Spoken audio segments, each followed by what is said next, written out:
ना चाहूं सावन की घटाएं, ना चाहूं मधुबन की लताएं, मैं तो एक ही धार केवल चाहता हूं, आपसे भावनाओं का प्यार ही केवल चाहता हूं। मेरे प्रिय बंधुओं, देवियों व सज्जनों, एक समय हर इंसान के जीवन में ऐसा आता है जब उसे कुछ भी अच्छा नहीं लगता, लेकिन ये समय तो जब आएगा तब आएगा। यहां लोग भावनाओं से बहुत दूर हो चुके हैं। इसलिए आज आपको वो महासूत्र सुना रहा हूं। यदि समझ में आया तो बहुत तरह के कलह कलेश आपके जीवन से दूर भाग जाएंगे। ये जीवन तो निरंतर चलता रहता है, लेकिन ज्यादातर लोग रिश्तों और संबंधों के कारण अपने आप को दुखी महसूस करते हैं, टूटा हुआ महसूस करते हैं। ऊपर से भले कोई कैसी भी मुस्काने बिखेरे, लेकिन दिल की बात तो दिल ही जानता है। ये बात अलग है कि कोई कह लेता है और कोई सह लेता है।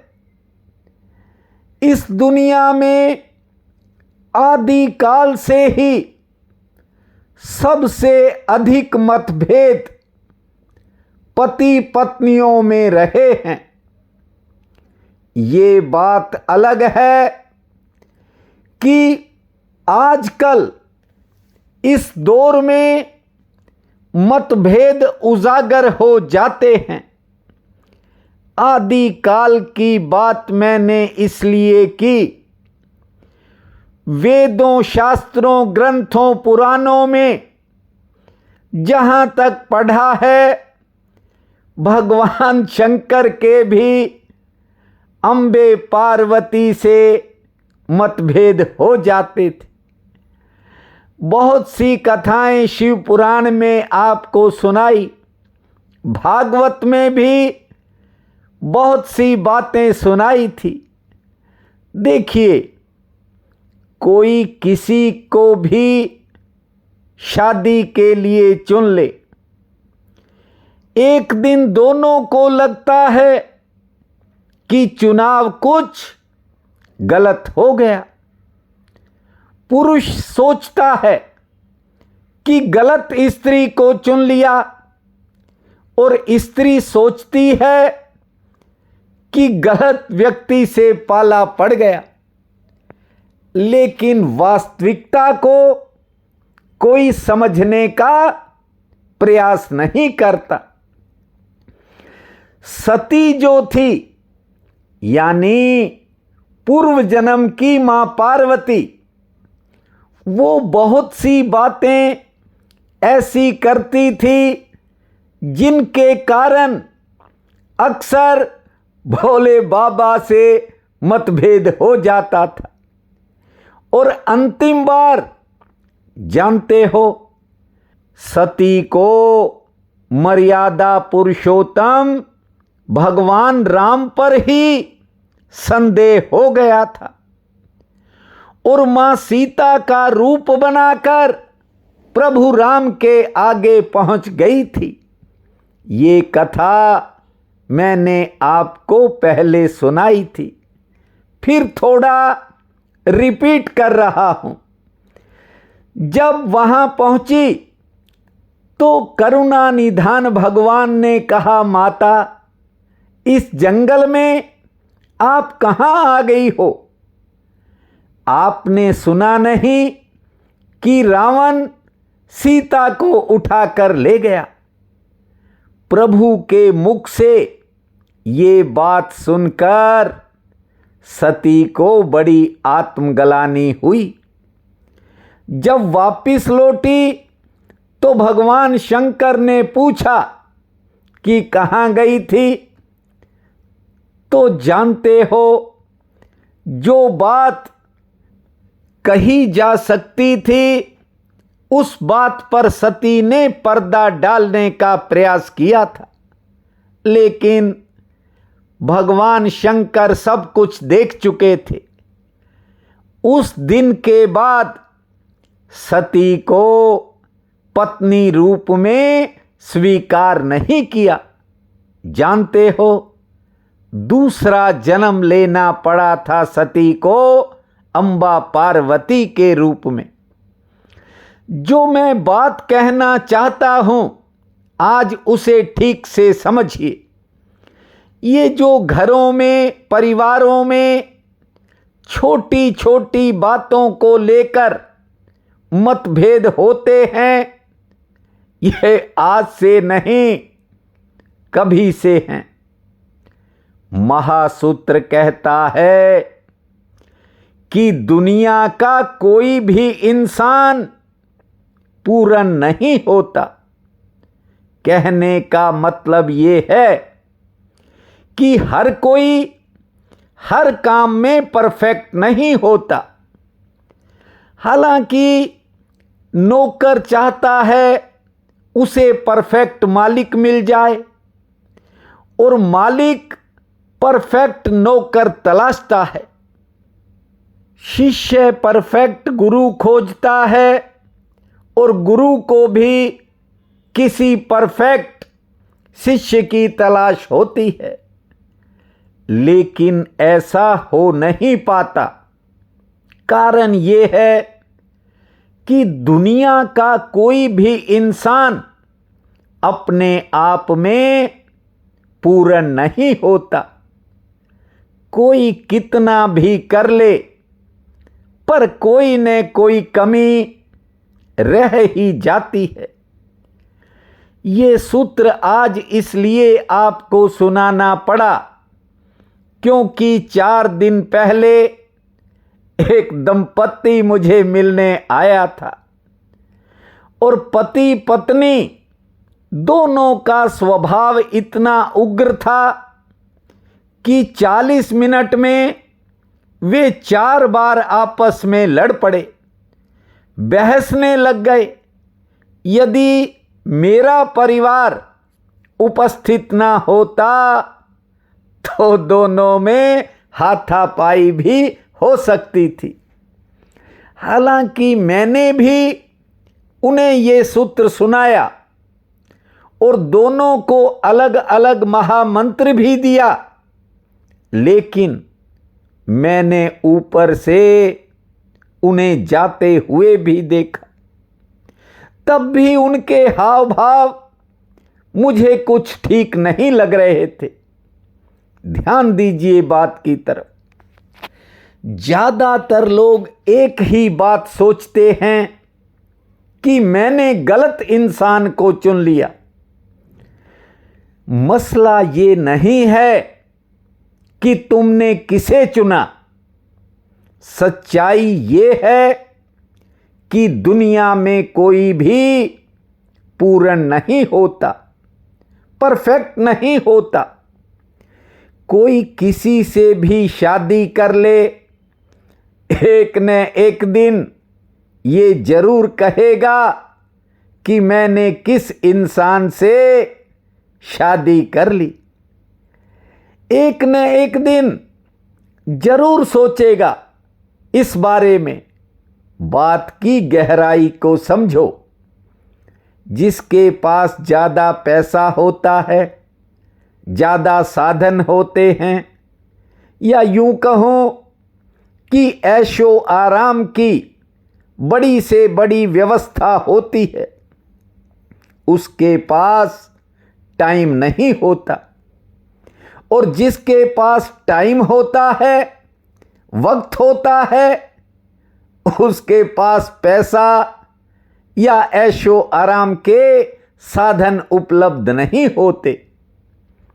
आपको बता दूं, जिनमें ज्यादा आकर्षण होता है, जो ज्यादा लुभावना होता है, उस पर दूसरे का भरोसा नहीं टिकता, और जो भरोसे के लायक होता है उसमें ज्यादा आकर्षण नहीं होता। बात को ठीक से समझो। जो कभी कभी मिलता है उसका आकर्षण बना रहता है, और जो हर समय उपलब्ध है उसका आकर्षण धीरे धीरे खत्म हो जाता है। इसलिए कहता हूं, यदि तुम किसी परफेक्ट इंसान की तलाश कर रहे हो तो याद रखना, इंतजार ही करते रह जाओगे। और यदि तुम चाहते हो कि तुम्हें कोई परफेक्ट मिले तो पहले तुम्हें परफेक्ट होना पड़ेगा, जो कि बहुत कठिन है। ये इसलिए कह रहा हूं कि पूर्ण तो अनंतानंत कोटि ब्रह्मांड का निमायक है। पूर्ण तो परमात्मा है, करुणा निधान परफेक्ट है, जिसने तुम्हारी ये जोड़ियां बनाई हैं। और गौर से देख लेना, जिनके साथ तुम्हारा रिश्ता है, संबंध है, यदि ये ना होते तो कुछ का कुछ भी हो सकता था। ईश्वर ने जोड़ियां बड़ी सोच समझकर बनाई होती हैं, गहराई से देखना। लेकिन गलती एक ही है कि व्यक्ति ईश्वर से अधिक खुद को समझदार मानता है। यहां हर किसी से कोई न कोई बड़ी भूल हो जाती है। लेकिन नीम के वृक्ष को देखो, कितना बड़ा और ऊंचा होता है। उसके लगने वाले फल छोटी छोटी गोलियों जैसे होते हैं। जमीन पर फैली छोटी छोटी बेलें उनके बड़े बड़े तरबूज लग जाते हैं। ये कभी मत सोचो कि दूसरे की पत्नी ऐसी है या दूसरे का पति ऐसा है। बात को ठीक से समझिए, महासूत्र को समझिए। महासूत्र ने कहा है कि दुनिया में कोई पूर्ण नहीं होता। सच्ची बात हमेशा कड़वी लगती है। उसका कारण ये है, हमें झूठ सुनने की आदत हो गई है। सत्य तो ये है कि सच्चा प्यार तो केवल परमात्मा का है। उसकी पकड़ मजबूत होनी चाहिए, जो कभी नहीं मरता। इसलिए मीरा जी को जब शादी के लिए कहा गया तो उन्होंने एक बड़ी बात कही कि ऐसे वर को क्या वरूं जो जन्मे और मर जाए, वरिये गिरिवर लाल को जो चुड़लो अमर हो जाए। मीरा ने कहा कि जन्मने और मरने वाली चीज में दुख है। मैं तो ऐसे वर को वरूंगी जिससे मेरा चुड़ला अमर हो जाए। ये भक्त का हृदय है। ठीक से समझिए, परमात्मा के प्रति, परमात्मा के द्वार पर दस्तक दी थी मीरा ने। देखिए, भक्त जानता है कि भगवान भीतर छिपा है। चाहता क्या है? घूंघट उठ जाए, वो प्रकट हो जाए। राम राम भूमा, श्री राम नाम भूमा। मेरी बात को याद रखना, इससे कम उसकी तृप्ति नहीं है। भक्त को सबको देख लेता है। भक्त अपने जीवन में सबको चाह चाह कर देख लेता है और देखता है एक दिन सब चाहें व्यर्थ थी। चाहों ने बहुत दौड़ाया लेकिन पहुंचाया कहीं भी नहीं। जन्मों जन्मों की ये मृग तृष्णाएं हैं, ये बात केवल भक्त जानता है।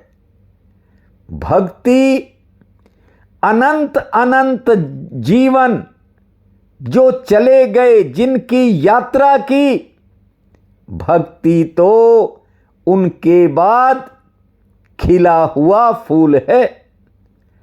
भक्ति तो केवल जिन्हें उपलब्ध होती है वे ही परमात्मा का रस पीते हैं, वे ही बड़भागी होते हैं।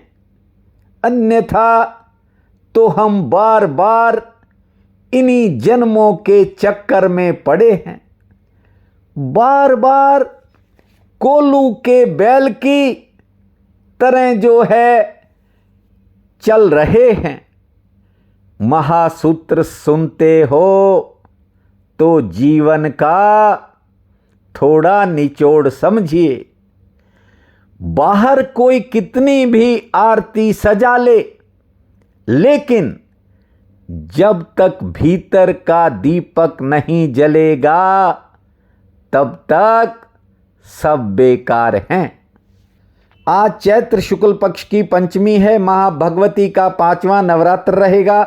बहुत बड़ा पुण्य काल है। उठते ही धरती माँ को प्रणाम करना, 5 बार लंबी श्वास छोड़ना, 50 बार ताली बजाना, 2 मिनट शांत बैठने के बाद खुले आसमान को निहारना, सूर्य नारायण माँ तुलसी को जल अर्पित करना, भगवती का स्मरण करके अपने कामों की शुरुआत करना और संध्या के समय भगवान शंकर के चरणों में एक ज्योत जलाना। भूमा शंकर, भूमा शंभु, जय शिव शंकर, शिव शिव शंभु।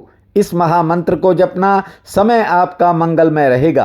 प्रिय बंधुओं व मातृदेवी शक्तियों, आज 23 मार्च दिन सोमवार है। आप सबको मेरा नमस्कार है। आज का राशिफल इस प्रकार है। मेष, आज काम के प्रति नया उत्साह जागेगा, लेकिन किसी काम को लेकर मन में दुविधा बनेगी। किसी रुके काम में गति आएगी। घर परिवार में सेहत संबंधी कुछ खर्चे हो सकते हैं। वृषभ, आज कारोबार से उत्तम लाभ के योग हैं। सरकारी कामों में सफलता के संकेत हैं। दिन अच्छा है। सेहत पक्ष भी अनुकूल रहेगा, लेकिन दोपहर बाद मन में किसी बात को लेकर उतार चढ़ाव बन सकता है। मिथुन, आज जरूरी कामों में आज आलस्य को त्यागना है। आगे बढ़ें, दिन भाग्यशाली है। रुके कामों में गति आने के संकेत हैं। आमदन भी ठीक होगी, बस सेहत के प्रति थोड़ी सावधानी रखें। कर्क, कारोबार में अचानक भागदौड़ बढ़ सकती है और कोई पुरानी चिंता, निजी चिंता मन को घेर सकती है। हालांकि सेहत ठीक रहेगी। अच्छा समाचार मिलने के भी योग हैं, लेकिन मन में थोड़ा उतार चढ़ाव रहेगा। सिंह, आज कारोबार से अच्छे लाभ के संकेत हैं। कोई एक्स्ट्रा इनकम भी हो सकती है। यात्रा की योजना दिमाग में आएगी। रुका काम आगे बढ़ेगा। हाँ, किसी कारण कहीं जाने का मन करेगा। कन्या, पारिवारिक चिंता के कारण मन में थोड़ी उथल पुथल रहेगी। आमदन के लिए दिन ठीक है। सेहत पक्ष मध्यम श्रेणी का है।